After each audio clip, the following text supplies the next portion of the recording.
Hello everyone, good morning. তোমাদের সকলকে স্বাগত মনিকা ডেইলি ব্লগে। তোমরা ব্লগটি দেখতে থাকো, আশা করি তোমাদের খুব ভালো লাগবে। আজকে সকাল থেকে আমি সেরকম কোনো ভিডিও করতে পারিনি। যাই হোক, গাছ টাছ তোমাদের আজকে শেয়ার করব, কী কী শীতের কী কী ফুল গাছ লাগানো হয়েছে সেগুলোই তোমাদের সাথে শেয়ার করব। তোমরা দেখতে থাকো। এই দেখো, সকালবেলায় চা বসিয়ে দিয়েছি। এখন লিকার চা বানাচ্ছি। কদিন ধরে দুধ চা খাই না, কিন্তু আমি লিকার চাটা খুব একটা ভালো পছন্দ করি না, দুধ চাই ভালোবাসি। কিন্তু পেটের প্রবলেমের জন্য লিকার চা এখন খেতে হচ্ছে। এই দেখো, সকালবেলায় দুজনের জন্য 2 কাপ চা বানিয়ে নিলাম। তোমরা দেখতে থাকো, আশা করি তোমাদের খুব ভালো লাগবে।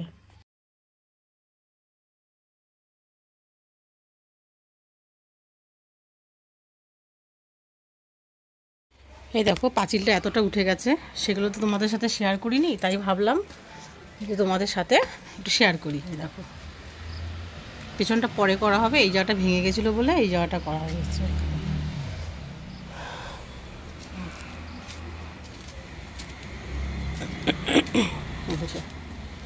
একদিন করেছে, কালকে আবার আসবে, আজকে আসেনি। এই দেখো,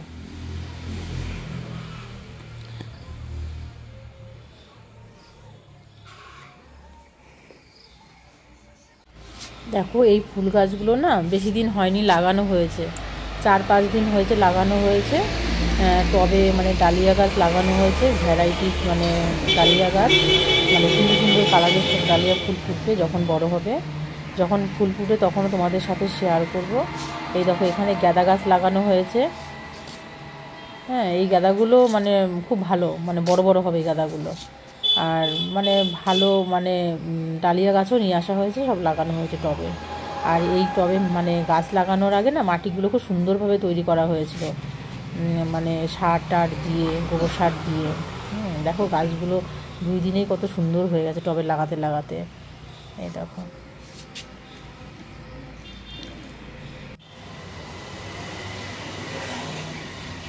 আর এই ডালিয়া গাছটা সবচেয়ে বেশি বড় হয়েছে। দেখো,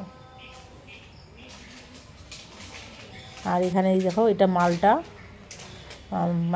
এর আগে এই গাছটা আরও বেশি অনেক হয়েছিল, এবার বেশি হয়নি, 4-5টা হয়েছে, তাই অনেক বড় বড় হয়েছে, কিন্তু ভীষণ মিষ্টি। আমরা প্রথমে ভেবেছিলাম যে মিষ্টি হবে না, কিন্তু সত্যি বলছি হেভি মিষ্টি ছিল। এত মিষ্টি যে কী হবে ভাবতেই পারিনি। এবার কম হয়েছে, 4টে কি 5টা হয়েছে, কিন্তু সাইজ একটু বড় হয়েছে।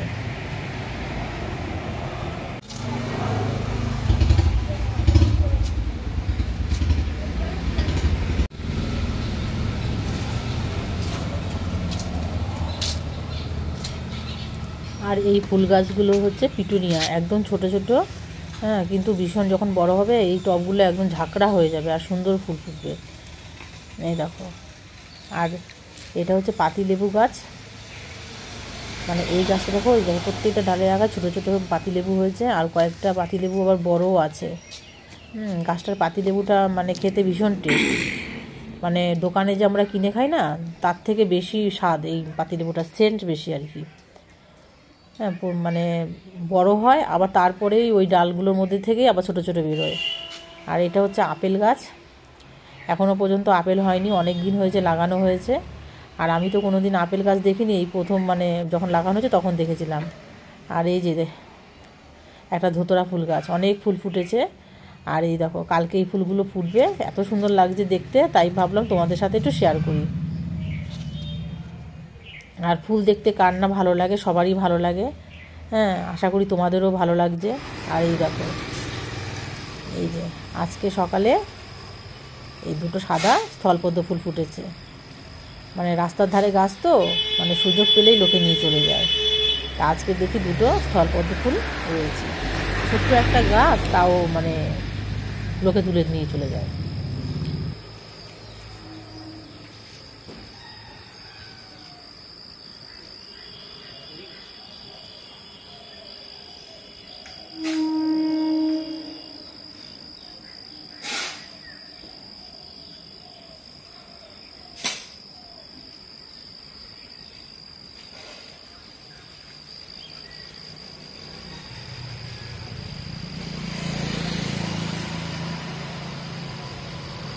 এই দেখো বাজার থেকে ইলিশ মাছ আনা হয়েছে, এটা আর শিং মাছ।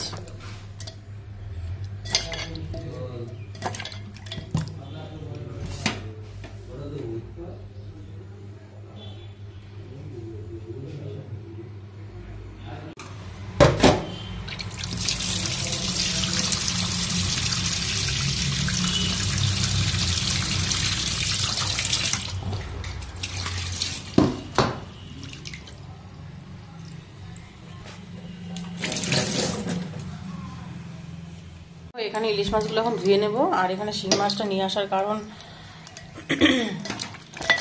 বাবা মাছ মরছে, এই দেখো, ওরে বাবা ভয় পেয়ে গেছি, এই দেখো দেখো, ওরে ওরে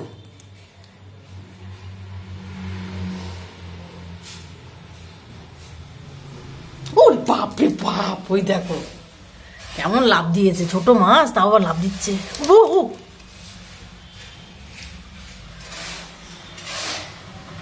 বুঝছো, একদম জ্যান্ত শিং মাছগুলো।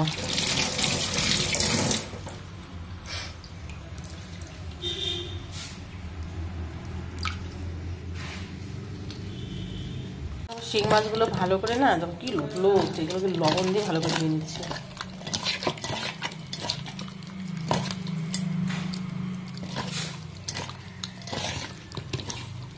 আমার টিফিন খাওয়ার টাইম।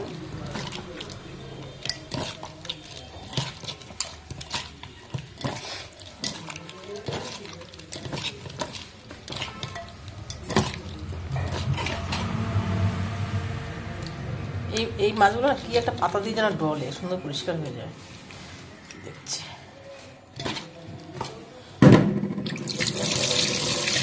দেখি ওই পাতাটা পাওয়া যায় কিনা, ওই দিকে তার খুঁজে নিয়ে আসি, আছে কিনা। একটা কি গাছের পাতা দিয়ে যেন মাছটা মানে ডললেই না মাছগুলো পুরো সাদা হয়ে যায়। দেখি এদিকে আছে কিনা,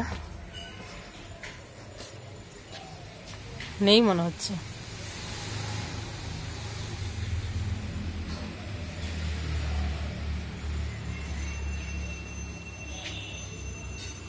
এই জায়গাটা এত সুন্দর রোদ্র পড়ে, কিছু বুনলে না শাকসবজি খুব ভালো হতো, কিন্তু মানে কোবাতে হবে, তারপর তো বীজ ফেলতে হবে, তারপর তো হবে, সেটা করারই লোক পাওয়া যাচ্ছে না। এই যে ডলবো কি যেন, পরে মাকে ফোন করলে জানা যাবে যে এই মাছটা ডলতে হয়।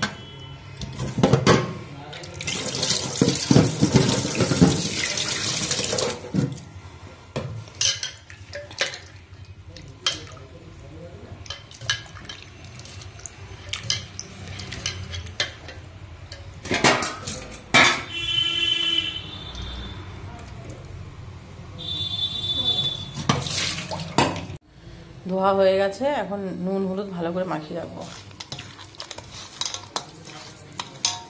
আমি আগে না ইলিশ মাছ খেতে পারতাম না, ইলিশ মাছ খেলেই আমার কেমন যেন লাগতো।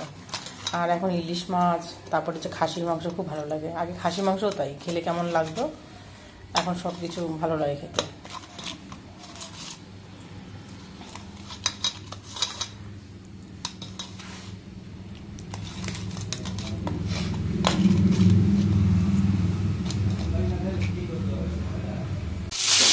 এই দেখো, এখানে আমি ইলিশ মাছের মাথা দিয়ে বাঁধাকপি রান্না করব।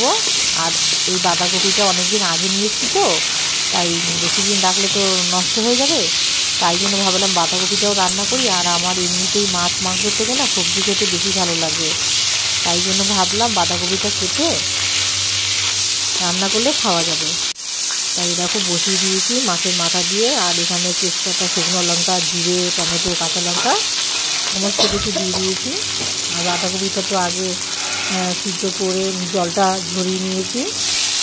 এরকম বাঁধাকপিটা এখন দিয়ে দিলাম। আর বাঁধাকপিটা অনেকটাই হয়ে গেছে, নামানোর আগে চিনি দিয়ে নামিয়ে নেব। আর বাঁধাকপিটা একটুখানি অনেকক্ষণ ধরে রান্না করতে হয়, তাহলে ভালো মজে। এই দেখো আমার বাঁধাকপিটা রান্না করা হয়ে গেছে। দেখতে কেমন হয়েছে অবশ্যই কমেন্ট করে জানাবে। আর কারা কারা বাঁধাকপি খেতে ভালোবাসো জানাবে। এখন এই দেখো ইলিশ মাছের ঝোলটা রান্না করবো, তাই মাছগুলো সব ভেজে নিচ্ছি একটা একটা করে। আর ইলিশ মাছ মানে একটু হালকা করেই ভাজি, আমি বেশি কড়া করে ভাজি না। এই দেখো সব ভেজে নিচ্ছি আস্তে আস্তে। দেখো এখানে ইলিশ মাছগুলো সব ভেজে নিয়েছি, আর এখানে শিং মাছ নিয়ে এসেছি কাটছে, এই শিং মাছগুলো ভেজে নিয়েছি। আলু আর কাঁচকলা দিয়ে রান্না করবো, আর ইলিশ মাছটা আলু দিয়ে ইলিশ মাছের ঝোল রান্না করবো। ভেজে নিচ্ছি ইলিশ মাছের।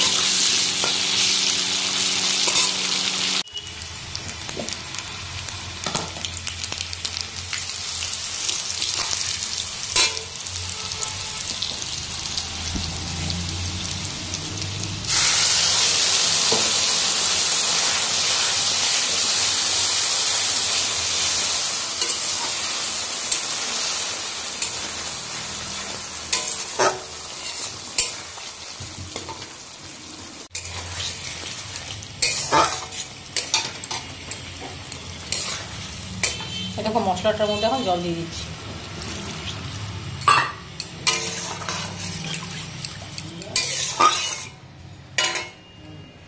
এই দেখুন ঝোল ঠিক আছে, এখন মাছগুলো দিয়ে দেবো।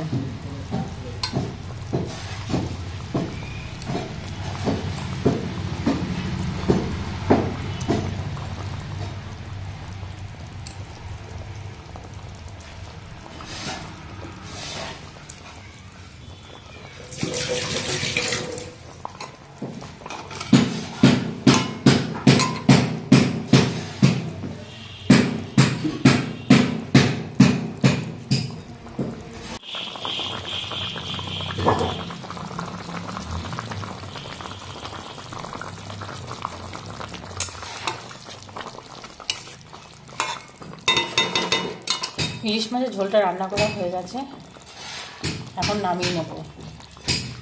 ইলিশ মাছের ঝোলটা রান্না করা হয়ে গেছে, নামিয়ে নিয়েছি। দেখতে কেমন হয়েছে অবশ্যই কমেন্ট করে জানাবে।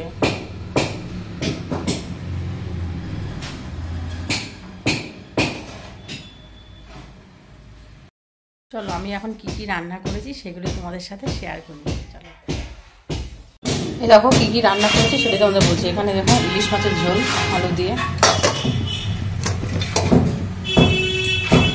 আর এখানে ইলিশ মাছের মাথা দিয়ে বাঁধাকপি, আর এখানে শিং মাছ আলু দিয়ে আর ওই দিয়ে কাঁচকলা দিয়ে, আর টেবিলে রয়েছে ডাল আর আলু ভাজা, আর এখানে এখানে গরম ভাত বসিয়েছি, আর এখানে ইলিশ মাছ ভাজা।